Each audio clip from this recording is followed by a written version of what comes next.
Assalamualaikum warahmatullahi wabarakatuh. Nama saya Indah Hasnuli dari SI 18 mata kuliah Enterprise Research Planning.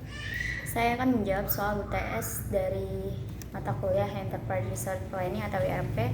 Yang soal nomor 1 itu jelaskan manfaat dan kekurangan IRP. Manfaat dan kekurangan IRP ini yaitu manfaatnya satu, mengurangi biaya operasional ataupun manajemen. Yang kedua itu bisnis dan data bisa terintegrasi. Yang ketiga meningkatkan kolaborasi. Yang keempat produktivitas meningkat. Yang kelima yaitu mengelola bisnis menjadi lebih kondusif. Kemudian kekurangannya yaitu yang pertama tenaga kerja sulit beradaptasi, yang kedua sistem menjadi lebih rumit, yang ketiga biaya lebih besar, dan yang keempat bergantung pada satu vendor tertentu. Soal kedua yaitu jelaskan area supply chain management. Area supply chain management secara umum merupakan kegiatan yang meliputi perencanaan, pengaturan, dan penjadwalan arus produk dari mulai pengadaan hingga didistribusikan kepada konsumen.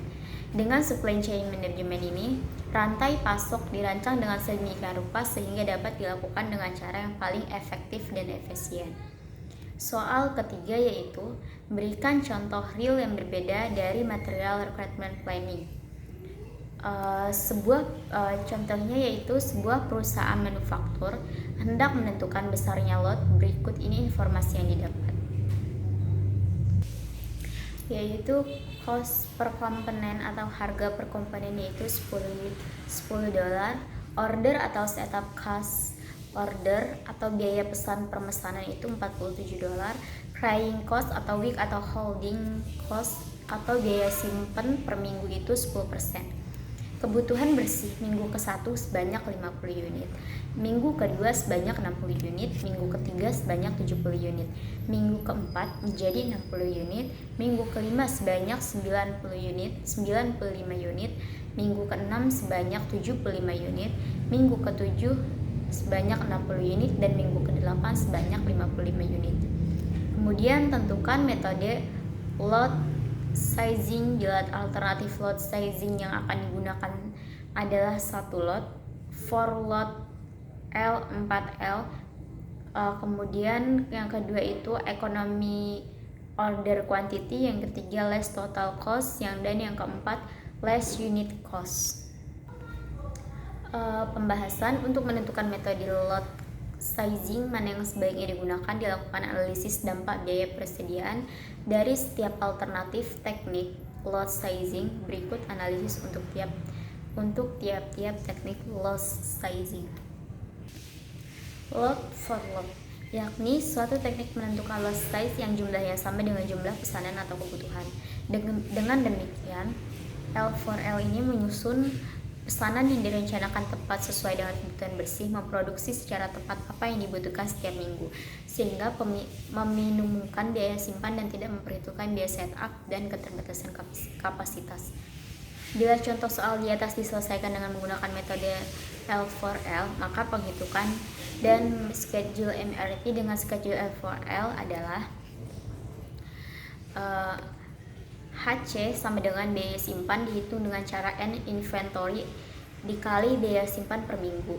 Misalnya pada minggu pertama N inventory sama dengan 0 dan biaya persimpan per minggu sama dengan 10% dikali 10 sama dengan 1, maka HC 0 dikali 1 sama dengan 0. SC biaya pesan setiap kali pesan dihitung dengan cara product quantity dikali biaya pesan setiap kali pemesanan. Misalnya pada minggu pertama net requirement 50 dan product quantity 50, jadi pemesanan hanya dilakukan 1 kali, sedangkan biaya pesan setiap kali pemesanan sebesar 47. Maka SC 1 dikali 47 sama dengan 47. Hasil perhitungan sebagaimana terlihat pada tabel di atas menunjukkan bahwa bila digunakan metode L for L, TIC untuk 8 minggu adalah 376.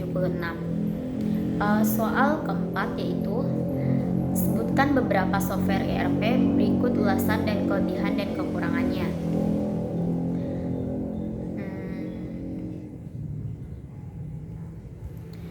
Kelebihan software ERP yaitu 1. Efisiensi dan produktivitas meningkat.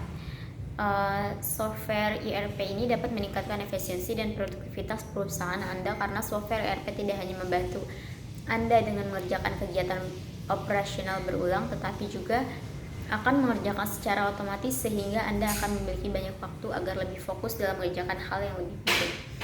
Yang kedua itu membantu pengambilan keputusan. Pengambilan keputusan merupakan hal yang penting dalam menjalankan perusahaan karena keputusan tersebut akan menentukan kemana arah perusahaan itu akan berjalan. Disinilah software ERP dapat membantu pihak manajemen mengambil keputusan karena software ini dapat menyediakan data keuangan ataupun data penting lainnya secara cepat, lengkap, dan akurat. Yang ketiga ada biaya manajemen dan operasional akan berkurang. Manajemen perusahaan bisa membutuhkan banyak biaya karena jumlah staf yang diperlukan juga banyak. Jika Anda menggunakan software ERP ini, Anda bisa menghemat banyak biaya karena semua kegiatan tersebut dapat dikerjakan secara otomatis dengan cepat sehingga jumlah staf yang diperlukan juga akan berkurang. Yang keempat itu kolaborasi akan meningkat. Setiap perusahaan membutuhkan kolaborasi antara setiap departemen agar dapat mencapai tujuan perusahaan lebih cepat. Tetapi hal sulit Anda lakukan jika Anda melakukan secara manual, karena setiap departemen bisa menggunakan proyek departemen lain. Untungnya sistem ERP ini dapat mengintegrasikan setiap departemen perusahaan melalui sistem informasi terpusatnya sehingga setiap departemen bisa mengakses informasi tanpa mengganggu departemen lain. Kekurangan software ERP ini adalah satu, biaya yang besar. Sayangnya untuk mengaplikasikan software ERP ini akan membutuhkan biaya yang cukup besar. Tentu saja hal ini tidak menargetkan karena dari kontribusinya Anda tahu kalau harganya itu sebanding dengan nilainya. Yang kedua itu tenaga kerja sulit beradaptasi dengan keberadaan software ERP. Setiap perubahan baru bisa membawa dampak positif dan negatifnya, tetapi untuk software ERP dampak negatifnya bisa cukup serius. Karena Anda kemungkinan kalau tenaga kerja Anda masih belum bisa beradaptasi dengan keberadaan software ERP akan berakibat kinerja perusahaan Anda menurun. Yang ketiga itu sistem yang lebih rumit. Dikarenakan software ERP ini dapat mengurus segala kegiatan perusahaan, maka Anda kemungkinan kalau Anda memiliki kesulitan dalam mengoperasikannya semenjak kebutuhan pelanggan lebih sedikit daripada diurus oleh software ERP. Soal yang kelima adalah berikan contoh real yang berbeda dari flowchart proses modeling. Contohnya itu pemesanan suatu produk atau barang dilakukan setelah adanya informasi yang diinginkan dari pelanggan. Lalu diproses dan pembuatan stok barang. Setelah itu dilakukan pengecekan dan proses pendistribusian. Sekian jawaban UTS saya mata kuliah Enterprise Research Planning. Kurang lebihnya saya mohon maaf. Wassalamualaikum warahmatullahi wabarakatuh.